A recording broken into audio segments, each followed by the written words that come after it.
Sir, you mean by he was paid by whom and how much? Well, these are demands for payment which he didn't only make on TNA that time, but he made them on ODM previously. So there's nothing new about that. So how much? Who made the payments? Well, a lot of people who supported President Uhuru went out of their way to collect this money and to make RUTO come on board. Do we know how much? Well, you know, for a man who says 7 billion is only, your guess is as good as mine, but it was in billions. It was in the billions? Yes. And that's nothing surprising. I mean, we have a very senior politician from Western Kenya who asked Right Honorable Raila Odinga for 900 million before he could give him support. It's almost in the public domain. So that is the currency of some of these politicians, and RUTO is one of them. Tell me something. This payment was in return for what? Well, they would clothe it in various ways, like I need that money so that I can go and convince my community or I can convince my constituency. But it was colossal amounts of money. It was like the upfront payment. Then the final payment is through grabbing certain ministries, making sure that finance, making sure that agriculture, making sure that infrastructure. If he didn't have the minister, he had the permanent secretaries, and then he went on a looting spree. The question everybody would be asking right now, the obvious question is, why come out now and tell us this? It is 12 days to an election, and Kenyans need to know the truth. And the truth, once again, is William Ruto was paid to support Uhuru Kenyatta. Yes, and I don't know why he thinks that the people from central Mount Kenya area owe him anything, because he was paid off. It was conditional on him receiving this money in advance, and after that, getting certain key ministries, which is okay if he ran them properly, but he made sure that he was in a looting spree, that's all. And how do we know this is not just sour grapes? You're out to destroy the reputation of Deputy President. Well, how do we know this? Well, does he have a reputation? I mean, you just have to look at the Muteshi land, Western Hotel, Kenya Pipeline land, Ngong Road, Taveta Critical's land, Arorke Marer, where he talks about only 7 billion lost, Uhuru Gardens, which everybody knows, he was occupying it. I don't know what reputation you have to talk about RUTO, really. And in fact, I'm even wondering why I made this statement sometime early this morning, and everybody was saying, is it true? Is it true? I mean, is it beyond RUTO to do those kind of things, given what he has done in this country? And the other question people will be asking is, what kind of evidence do you have, sir? What kind of evidence do you have? Do you have hard evidence? Yes. If it is necessary for me to repeat this in a court of law, I will, because I know I have the evidence. And it is not only me who has the evidence.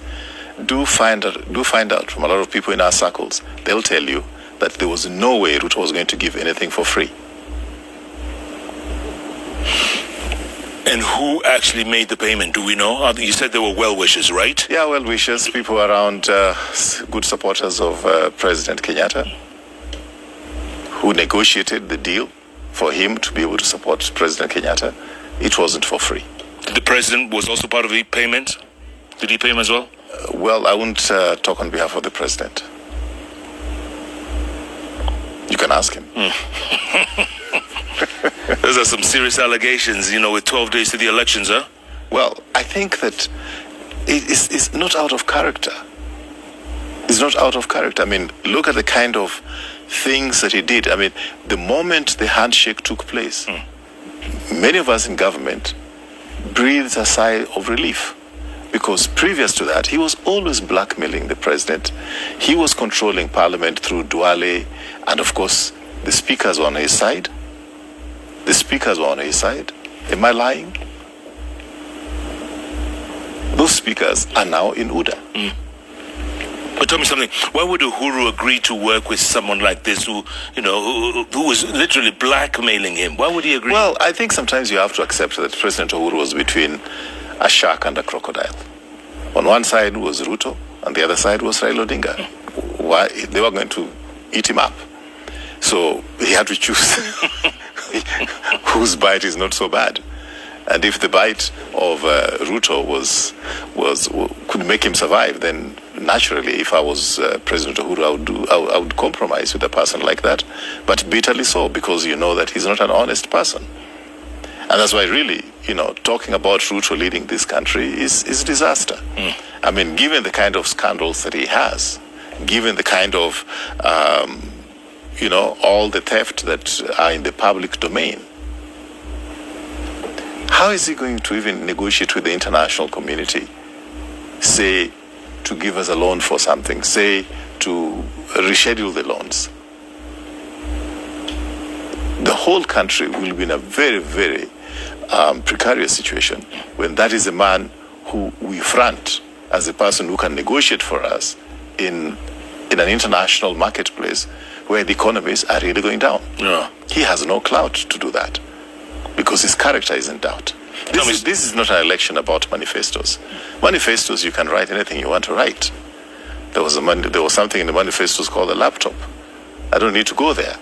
So it is not about manifestos. It is about the character of the man we're dealing with. And surely all these things that we talk about, in fact, the other day I was trying to count the number of scandals and improprieties that he was involved in. It was about 28, 29. I've just talked about 6. And Kenyans are tired. Tell me something. If the vice president the deputy president hadn't fallen out with his boss, the president, would we ever have heard any of this? Would this have come out? Well, I think that you can tolerate up to a point. But really, given the kind of blackmail that he was putting us through, given the fact of Arorku Marer, he had Rotich in treasury, and these payments could be made, and land was compensated for, which they bought themselves, and then from the people, and then they, multiplied the price 10 times, or I don't know how many times, and the money was paid to them. A point reaches that even the president could no longer tolerate it, and that's why, everybody wonders what happened, so that President Uhuru Kenyatta could reach out to one Raila Odinga, with whom he had had competition before twice, and very bitter ones.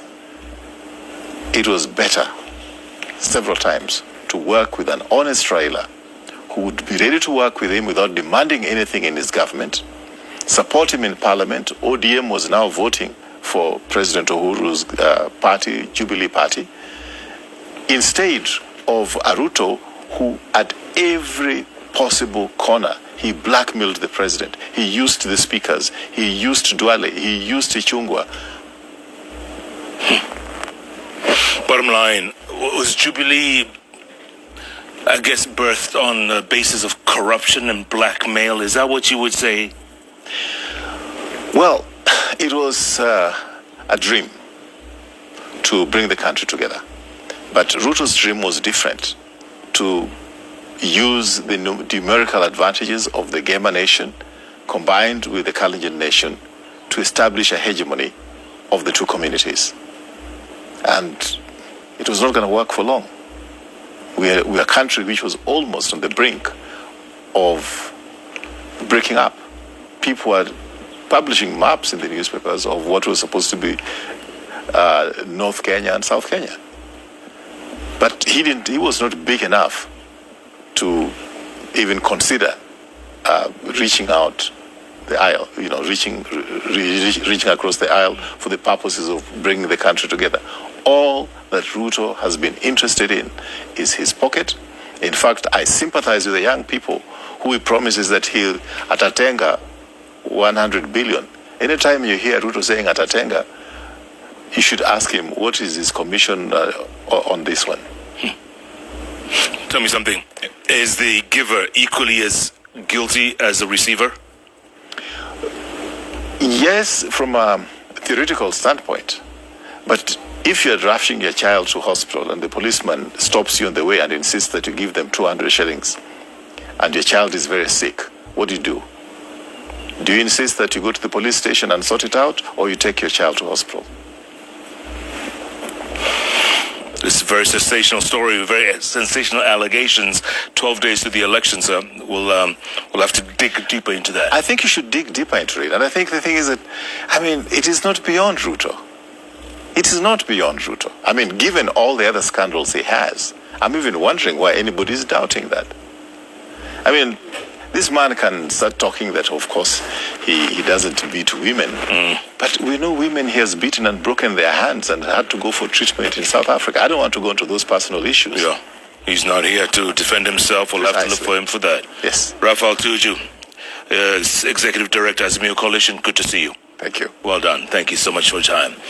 At the same time, Azimio presidential candidate Raila Odinga says he will repossess thousands of acres of land that he says have been acquired illegally by Deputy President William Ruto.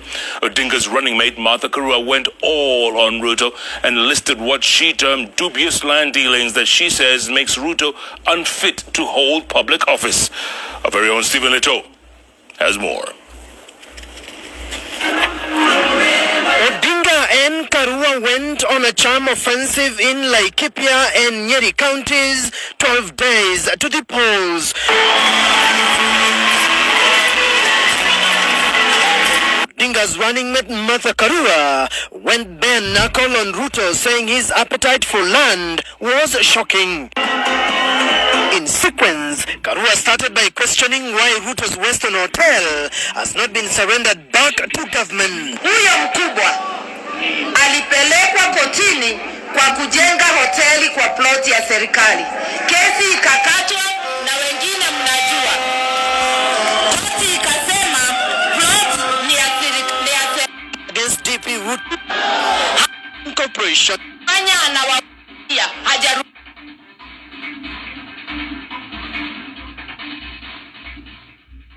kukusaidia.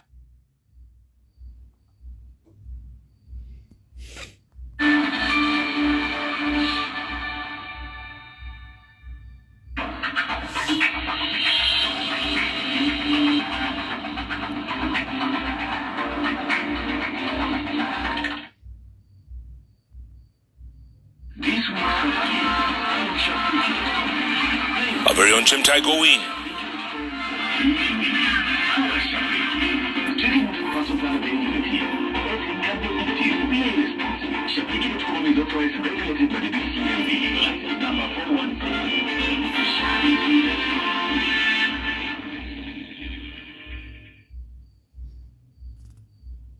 Collect fare kwa boda au matatu ukitumia bill pay cashless na qualify kwa bima ya 100,000 shillings.